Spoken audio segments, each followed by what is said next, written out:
So world leaders are now saying that President Biden approves of all these attacks. They are talking about the attacks from the Israelis into Hamas, the attacks from Russia for Ukraine. And now they are saying that President Biden and his decisions over the past month are causing Iran to attack the United States. This is what's happening. And in just a moment, I'm going to show you something that I've shown you before, but it's going to shock you again, because now this is all coming forward, and now it's showing that yes, President Biden did agree to this. He now allowed the Iranians to attack the United States even more, and he is funding all of it. So I'm going to show you that in just a moment. All I ask is one thing. It takes 2 seconds. Go ahead, hit that like button if you enjoy these daily updates. And now, let's begin.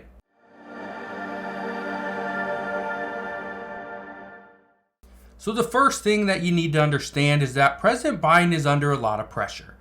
Not only is he under pressure from Congress here in the United States, he's under pressure from people across the world, many world leaders. Many people have asked him to get Israel to agree to a ceasefire. However, the United States rejected that idea, saying that a ceasefire would only cause Hamas to gain more power. Well, at this time, here's what we know. That the Biden administration is not doing everything that they can, because according to the Pentagon, there's multiple officials that are saying they have given the Biden administration many options to attack Iran, to attack different groups, to attack these Iranian proxies. And the Biden administration has chosen the least effective and least efficient method every single time. Well, here's what we know. President Biden is now under more pressure as the United States clashes with these Iranian proxies. Now, here's something that I can tell you. The Biden administration is responsible for a lot of this. And I want to read you this. This is from the Foundation for Defense of Democracies, the FDD. Look at this right here. It says Iran receives access to $10 billion due to a U.S. sanctions waiver. This is back on November 15th. Now, I'm going to read you a little bit of this because, again, it brings up a lot of questions. Why would the United States allow Iran to use this money, access to $10 billion, when they knew what was coming? Because at this time, the U.S. troops and U.S. military bases were being attacked by Iranian-backed groups. Some of these groups include the Houthis, which they are attacking ships in the Red Sea as we speak. Now it's causing the United States to spend even more money putting a U.S. Navy ship in the Red Sea in order to hopefully combat this. We also know Hamas is an Iranian-backed group, and also Hezbollah. And there's something else that happened just today that is likely going to cause Hezbollah to attack Israel. I will show you that in just a moment. But look at this. It says the Biden administration on November 14th extended a sanctions waiver to allow Iran to access upwards of $10 billion in electricity revenue once held in escrow in Iraq. The waiver allows Baghdad to continue purchasing electricity from Iran and, in a change from past policy, for Iran to convert its revenue into euros and draw on the money for budget imports out of Iraq and Oman. It goes on to say, the extension comes just over a month after Hamas, a terrorist group armed and funded by the regime of Tehran, conducted a surprise attack on Israel, killing 1,200 Israelis and kidnapping more than 240. Other proxies financed and armed by Tehran have attacked the U.S. troops in Iraq and Syria with rockets and drones. Just so you have an idea, out of these 240 people that have been kidnapped, there are still about 170 that are remaining in captivity. That is a problem. Now, I want to read you what the CEO of the FDD and the senior advisor had to say. The first one, the CEO, had to say this. President Biden deserves great credit for supporting Israel's campaign to destroy Hamas. President Biden deserves strong condemnation for greenlighting the funding of the Islamic Republic of Iran, the main financier of and weapons supplier for the horrific October 7 attacks on Israel. It is beyond belief that he would make available $10 billion for a regime that will turn around and use this money to wage war against America and Israel. This was what he said back on November 15th. That was a month ago. Here's the problem. A month later, the United States is still being attacked, and yes, it is by Iranian-backed groups. Well, here's what the senior advisor had to say. He said 5 weeks after the October 7th massacre, and in the wake of 55 attacks on U.S. forces since October 17th, the idea of making $10 billion available to the sponsor of all this evil makes little sense. Congress rightfully pushed to lock down the $6 billion in Qatar. It should move quickly to lock down this $10 billion too. Well, this is where things get interesting, because Congress has been asking, why are we continuing to push money to Israel? Why are we continuing to push money or allow money to go through Iran? This is only causing more heartbreak and tragedy for us here in the United States and abroad. Well, here's what I can tell you. The United States is planning on doing stuff.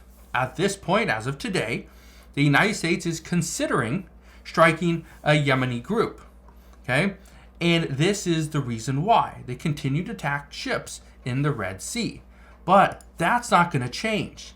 And according to reporters and many experts just today, they are saying there is a huge cause for concern because this war between Israel and Hamas is likely going to spread. This is going to get bigger, and it's going to spread all across the Middle East. Here's something I want to show you. It says an Israel soldier was killed by hostile aircraft on Lebanon border, according to the Israeli army. Let's go ahead and read a little bit of this. It says, the Israeli army said on Saturday that a soldier was killed and 2 others wounded on the Lebanese border, and it's caused by hostile aircraft. It says Sergeant Major Azaria from Petah Tikva fell during an operational activity in the Margalia area, age 53, at the time of his death. The military spokesperson confirmed the AFP that the 2 soldiers were also wounded in the attack, which was a result of an incursion by an unspecified hostile aircraft. We're going to see this. When people are going and they're attacking a certain group, we are going to see things misfire. We are going to see attacks on the wrong building and the wrong people. Civilians are going to lose their lives. And as all this stuff happens, the war will spread. It will slowly get bigger and bigger and bigger. First off, the United States was never supposed to be in this. We were never supposed to be a part of it, but it now looks like we are. And here's the reason why we are starting to see more action. It is because we are getting sucked into this. We're getting deeper and deeper into this, and now some are worried that the Biden administration may not know how to get us out. Well, here's what's going to happen. U.S. military leaders are going to head to Israel and will offer advice on shifting to the war's next phase in Gaza. One of the things that has to happen is we have to move away from causing loss of life to civilians. We cannot keep bombing buildings, because once all these people are displaced, which right now there's millions of people that are displaced from their homes, the cause for concern is, where do all those people go once this war is over? It is not going to be a quick fix to just erect all those buildings. It's not going to happen. So a lot of that stuff is going to remain rubble for years, possibly even decades. That's according to multiple reports. Now, here's the concern that came out this morning. And this is why some are saying that President Biden may have funded this war and is helping fund this war. Because what is happening right now is Congress is attempting to pass legislation that includes $60 billion to Ukraine, but also about $14.3 billion to Israel. This is where Congress and the Biden administration are attempting to fund this war between Israel and Hamas. Well, here's what happened today. I want to read you this because I think this is another tragedy. It says, hostages were carrying a white flag on a stick when Israeli troops mistakenly shot them dead in Gaza, according to the IDF. Here's the problem. 3 people lost their lives. 3 people were shot by a mistake. It says the IDF is saying they were carrying white flags on a stick. Okay, so what does a white flag on a stick mean? Well, according to encyclopedia.com, says a white flag signifies,